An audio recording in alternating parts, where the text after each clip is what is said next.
বিধানসভা নির্বাচনের প্রাক্কালে প্রায় 150 জন কংগ্রেস সহ অন্য দলের প্রার্থীরা বিজেপিতে যোগদান করেন।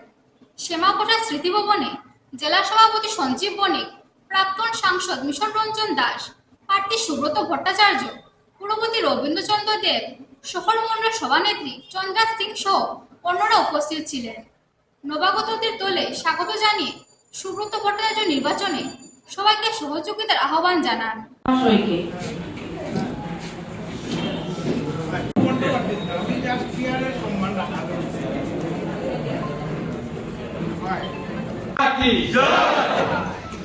ভারত মাতা কি, ভারত মাতা কি,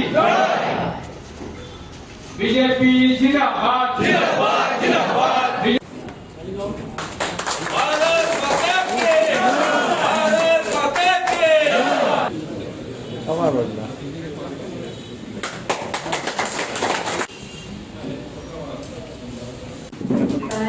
আবির হোসেন, আব্দুল গনি,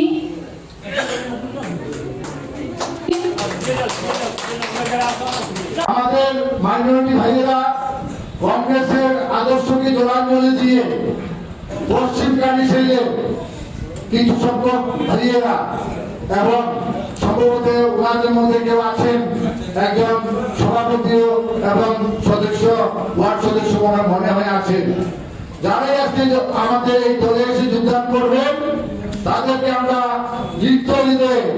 হৃদয় খুলে আপনাদেরকে আমরা বরণ করে নিলাম। ভারতীয় জনতা পার্টিতে আপনাদেরকে স্বাগত জানাই। আপনারা বিগত দিনে, আমি বক্তব্য দীর্ঘায়িত করব না, কিছু কথা বলতে হয়। আপনারা বিগত দিনে বিভিন্ন দল করেছেন, বিভিন্ন জায়গায় ভোট দিয়েছেন, আপনারা বিভিন্ন সময় এমএলএ ইলেকশন হোক, এমপি ইলেকশন হোক, আপনারা দেখেছেন। সব কিছু আপনারা করে তারপর আপনারা একটা সিদ্ধান্ত নিয়েছেন যে এইবার আমরা ভারতীয় জনতা পার্টিতে যোগদান করব। সেই চিন্তাধারা আপনাদের মনে যখন এসেছে তখনই বোঝা যায় যে ভারতীয় জনতা পার্টি আপনাদের জন্য, আমাদের জন্য, সবার জন্য কাজ করেছে।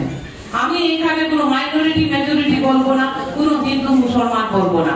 আমরা সবাই উত্তর করিমগঞ্জ বিধানসভা সমষ্টির প্রত্যেকজন নাগরিক, আর আমরা সবাই প্রত্যেকজন এক একজন ভোটার। এবং অন্যান্য জায়গা থেকে ভারতীয় জনতা পার্টিতে যোগদান করতে যারা এসেছেন, বিভিন্ন দলের আগের কর্মীরা, নাগরিকগণ, আপনাদের সকলকে ভারতীয় জনতা পার্টির পরিবারে স্বাগত জানাচ্ছি। ভারতীয় জনতা পার্টির পক্ষ থেকে আপনাদেরকে অভিনন্দন জানাচ্ছি। আর পূর্ববর্তী বক্তারা বক্তব্য রেখেছেন, মূল বিষয় আপনাদের সামনে উপস্থাপন করেছেন। আমি বক্তব্য দীর্ঘ করতে যাচ্ছি না, শুধু এটুকু বলছি, আজকের এই চিরাচরিত সবার মধ্যে তার মধ্যে কিছুটা ফারাক। এখানে শুধু সবাই যোগদান করতে এসেছেন সেটা নয়, সঙ্গে আমাদের এই পার্শ্ববর্তী জিপি সভানেত্রী শ্রীমতী শিবানী পাল, ওনার স্বামী সজল পাল এবং সালে আহমেদ উপসভাপতি সহ আরো অন্যান্য ওয়ার্ড সদস্যরা, আরো 13 জন, এবং আমাদের বটতল এলাকা, আমাদের শিলিগুড়ি মন্ডলের অন্তর্গত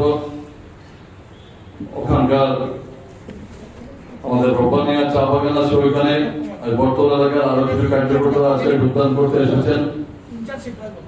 আপনাদের সকলকে এই ভারতীয় জনতা পার্টি পরিবারে স্বাগত জানাই।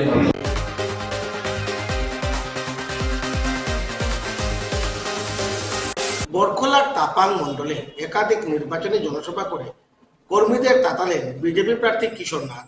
সভাগুলিতে অন্যান্যদের মধ্যে উপস্থিত ছিলেন মধ্যপ্রদেশের সাংসদ কবিতা পাটিয়ার, জম্মু কাশ্মীরের বিধায়ক দিলীপ সিং সহ অন্যান্যরা। নির্বাচনে জয়ী হলে তাপাং এলাকার বিভিন্ন সমস্যার সমাধানে সচেষ্ট থাকবেন এমন প্রতিশ্রুতি দেন কিশোর নাথ।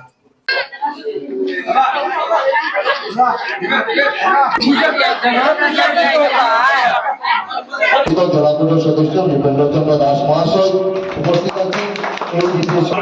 किशोरनाथ जी को बधाई देना चाहता हूं कि जिस तरीके से उनको टिकट मिली है उसी तरीके से आपकी तरक्की करेंगे, काम करेंगे। 16 से ये एमएलए थे और इतने काम वहां हुए, कहने की कोई बात नहीं, वैसे ही काम আগে আলগাপুর সমষ্টির সঙ্গে ছিল, আর আমাদের ওই পাশে যেটা রয়েছে চাতলা মন্ডল, সেটা আগে সোনাই মন্ডলের সঙ্গে ছিল। তো বরখোলা সমষ্টিতে আগে 2টা মন্ডল ছিল, এখন 4টা মন্ডল হয়ে গেছে। আগে 21টা জিপি ছিল, এখন 30টা জিপি হয়ে গেছে। এখন বরখোলার এরিয়া, ভৌগোলিক এরিয়া অনেক বড় হয়েছে। আপনাদের এই এলাকা আলগাপুর এলাকায় থাকার জন্য এই এলাকার উন্নয়নমূলক কাজ আমি বলবো হয়নি, অনেক পিছ পড়ে রয়েছে। আপনাদের এলাকায় গত 2-2.5 বছর থেকে আমি গ্রামে গঞ্জে ঘুরে বেড়াচ্ছি, পূজায়, দুর্গা পূজায়, ফ্লাডে, বিভিন্ন সময়ে এই এলাকায় আমি আপনাদের সঙ্গে পরিচিত হতে এসেছিলাম। এখানে অনেকেই রয়েছেন, একবার বলবেন আমাকে কে কে চেনেন, একবার হাত উঠাবেন, কে কে চেনেন আমাকে? খুব ভালো, খুব সুন্দর, ভালো লেগেছে, প্রায় সবাই আমাকে চেনেন।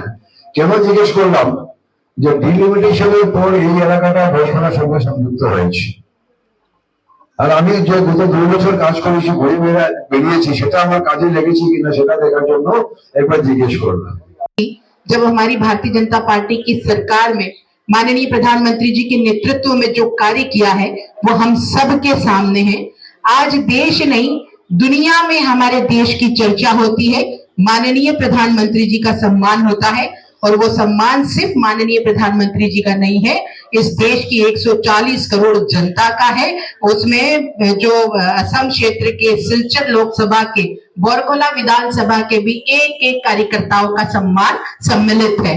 तो जिस प्रकार সেগুলো রেসপন্স যেটা আমি পেয়েছি সেগুলো আপনারা দেখছেন। ইতিমধ্যে একটা সভা যা শেষ হলো, এর আগে আরো 2টা সভা করে এসেছি।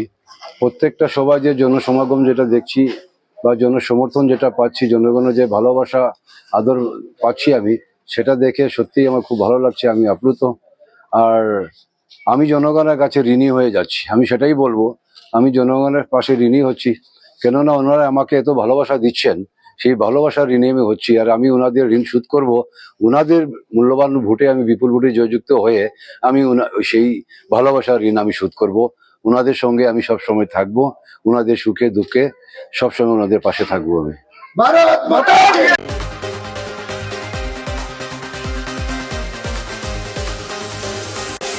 এমকেসিএন রিপোর্টার আজ এ পর্যন্তই। আগামী দিন আপনাদের সঙ্গে আবারও দেখা হবে একই সময় একই চ্যানেলে। নমস্কার। নমস্কার।